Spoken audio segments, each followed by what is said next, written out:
welcome to my channel. If you're new here, it's nice to have you. If you're old, so cool, it's nice to have you. Today I'm going to teach you how to make my simple yummy pie. Good job, Jaylen. That was my 5-year-old.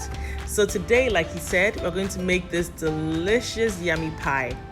By the end of this video, I'm going to tell you a story or something that happened while I was filming this video. So we're going to mix our dry ingredients. We have some flour. I'm using all-purpose flour or pastry flour, whichever is fine. We add some salt, sugar, and baking powder. Mix it all up together. And then next, we're going to add our margarine. I've tried baking pies with butter and margarine, and I've always preferred the margarine over the butter, only for my pies. So I would advise you also go for your margarine instead of the butter. But if you like butter, yeah, go ahead and use your butter. Contrary to rubbing cold margarine into the flour, I like to use cold flour, so my flour is coming straight out of the freezer. That makes it very easy for me to rub my room temperature margarine in there. And we are trying to achieve a crumb-like texture.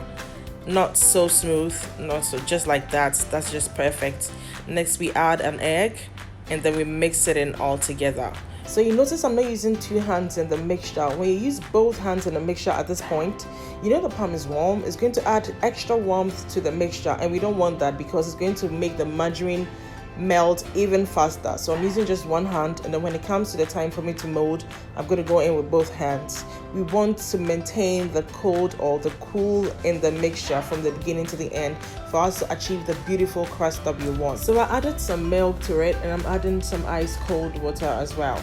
You can choose to use all milk or all ice cold water. It depends on you. I like the richness that the milk adds to the dough. So yeah, put the water in bit by bit, and then we're trying to form a dough here.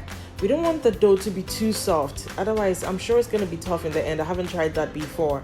So yes, make sure that you use the warmth in your hand to try help you put the dough together, to mold the dough. And then you're not trying to knead over here, just trying to put everything together nicely. So do not knead your dough, very important. We're going to form one big dough and then one small one. The big one is going to be our base, and then the small one is going to be for the top. So yes, do the big one and then repeat the same process for the small one.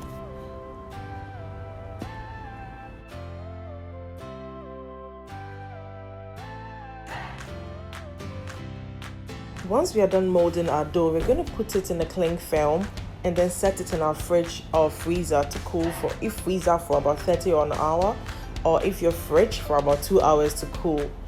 And during that time, we're going to start with our filling. And then also, when we put it in the cling film, make sure to pat it. You're going to see me do it in a bit. Use your rolling pin to just pin it down a bit to get sort of a flat or rectangular shape. That will make it very, very easy for us to roll out when it's time for us to do that.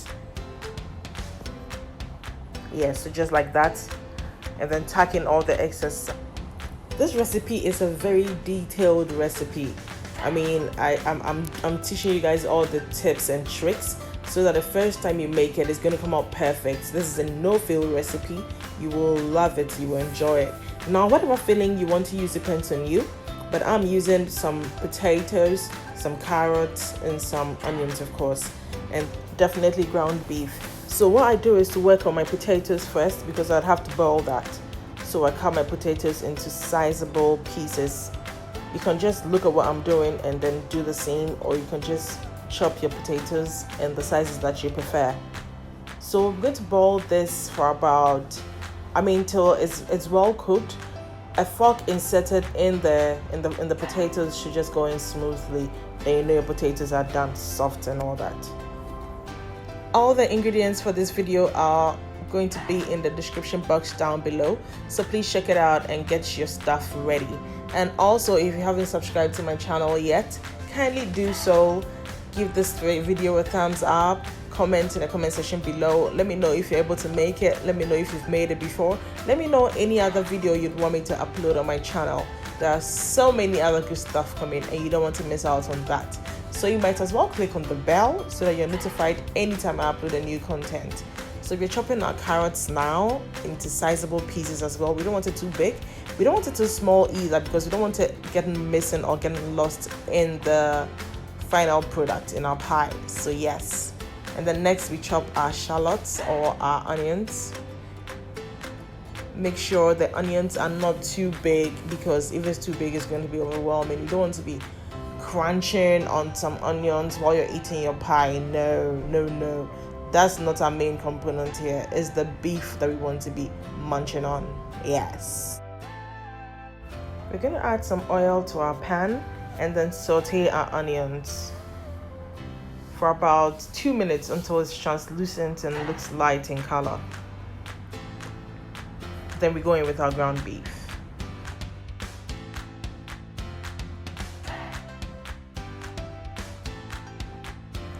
My onions are ready now, so I'm going to go in with my ground beef.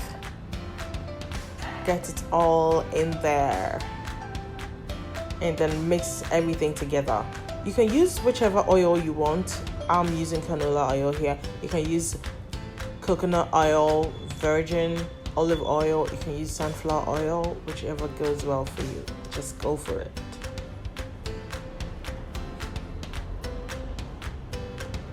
Now mix everything together.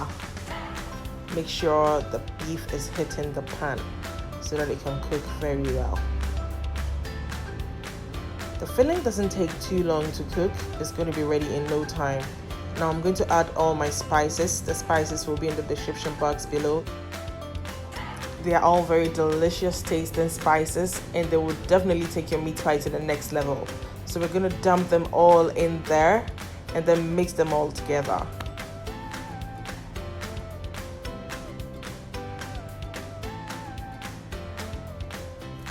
Just like so. And then we need some heat to this. I mean, we don't want to taste blunt meat pie filling, neither do we want something too spicy. So we're going to add a little bit of powdered chili just to give it a little bit of heat. I mean, you're not really going to feel it, but it's very necessary. Yes, we add that, and then we add some salt to taste, and then stir them all up together.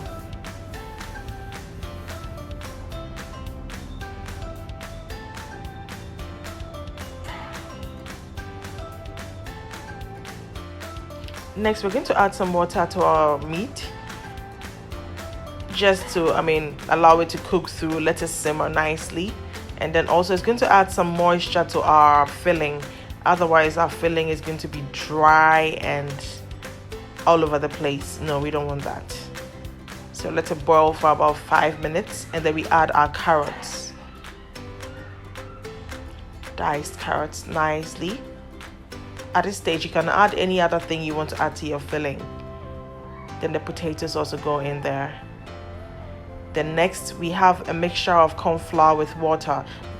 You just mix it nicely and then pour it all over it. It's going to thicken the filling and make it nice and thick, yet a lot of moisture is going to be in there. You can see it's thick now, but it's not dry, and that's exactly what we want. So now it's time for us to roll our dough. And what I do is I take the dough out of the refrigerator 5 minutes before rolling. That makes it very easy for me to move it around.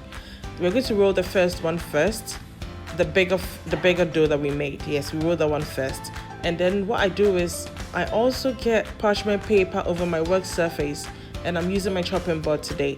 So get the parchment paper over your work surface, sprinkle a little bit of flour, place your dough on it, and then sprinkle a little bit of flour on the dough and over your rolling pin. Gently press the pin over the dough, trying to spread it. So move it around. Look at the size of your baking dish, and then try to overlap it gently. We don't want to do it too hard or too fast.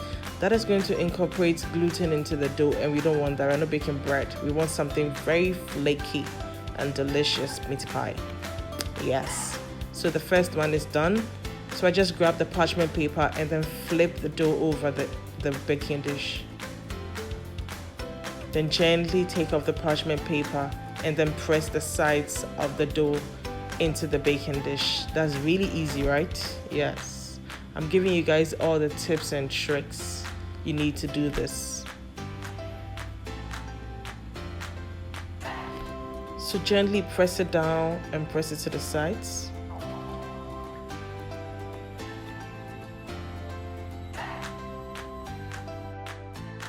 Now grab the filling and pour it all over the dough. Make sure you're evenly distributing it so that there's equal parts of the filling everywhere in the dish. And then make sure to level it so that your other dough can easily fall over it. You see how moist the filling still is? That's exactly what we are looking for. Very delicious, tasty. Once we are done with our filling, we're going to roll the other dough, just as we did the first one, and then flip it over the one we already have, which is the baking dish. We flip it over it. Just like so. Yes. And gently take off the parchment paper. So now we are going to join both. We're going to try and put both the bottom and the top part together. So how we can achieve that? We're going to press on the sides of the baking dish like I'm doing, and then rip off the excess that is hanging out there. Don't throw the excess away yet. We're going to use it for something very nice. So just get the excess off and then try and pinch the sides together with your thumb and then your index finger. Just grab them and pinch them together, just like how I'm doing. Yeah.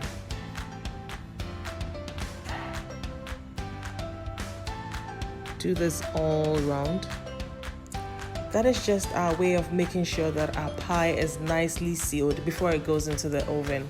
So if you notice that there are any corrections to be made, just grab some of the excess dough that you have and do all the adjustments nicely. So when we're done with that, we're going to roll out the rest of the dough that we have and then cut out, we're using a heart-shaped cookie cutter, cut out 3 hearts, brush the bottom with some water and then place it over the dough, and then after that wash it with some egg wash before we put it in a medium preheated oven. See how nice that looks? Yes, but this didn't last till the next day. So let me tell you guys what happened. We noticed that anytime we bake the pies, it tastes so much better the day after. So what I did was I baked this around 1 a.m. in the morning before going to bed. And then when it cooled down, I wrapped it with aluminium foil, and then hid it in my fridge, knowing the kind of house I'm in. The boys can get into the fridge at any time. But no, I tricked myself, or I lied to myself. I woke up in the morning and the hearts were off my pies. After investigations, I got to know it was my 5-year-old, and his explanation was that he didn't want the heart shapes, he wanted the diamond. So yeah, that was it. This is how the pie came out. I'm going to bake it again in the morning so that it browns a little bit and then we can enjoy it. But yes, you're going to see in a bit how I saw it in the morning. Yeah, shocked too, right? But we still went ahead and I brushed it with some milk and then placed it in an oven for about 10 minutes just to warm it up and to brown the top a little bit. And now look how good the crust looks. I mean, I almost gave up on this pie, but it was too good for me to just let it go. So yes, thank you guys for watching today's video. I hope you enjoyed it. See you next time. Bye.